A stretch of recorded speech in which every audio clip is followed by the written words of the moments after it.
నీ పరిమితిలో ఉండు, నేను నా పరిమితిలో ఉండు. నాకు ఇష్టమైతే నేను ఈ మతాన్ని అర్థం చేసుకుంటాను, స్వీకరిస్తా. కానీ బలవంతంగా మార్చే హక్కు ఎవరికి లేదు. డబ్బులు ఇచ్చి మోసం చేసి బలహీనతలను ఉపయోగించుకొని మత మార్పులు సరైనది కాదు. ప్రతి వ్యక్తికి తన ధర్మం గొప్పదే, దాన్ని నేను ఎక్కడా కాదనడం లేదు.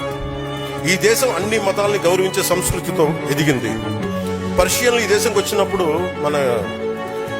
మీరు ఎలా ఉంటారు, మీరు బయట వాళ్ళు అంటే మేము పాలలో పంచదార కలిసిపోతాం. ఎలా ఉంటారంటే ఆయన పాలు తెమ్మని చెప్పి చిన్న పంచదార ఇలా కలిసిపోతాం, మరింత రుచి ఎక్కువ బాగుంటుంది మాతో ఉంటే. మేము ఎక్కువ కలిసిపోయే వ్యక్తులు తప్ప మేము విడిగా ఉండే వ్యక్తులం కాదని చెప్పారు.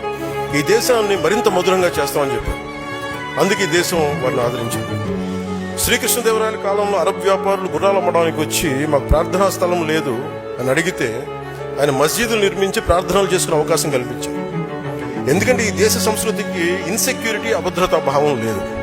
ఈ దేశం ఎప్పుడు ఇతర మతాలకి భయపడదు. మీ ధర్మాన్ని మీరు పాటించండి అని స్థానం ఇచ్చే మహోన్నత సనాతన ధర్మం.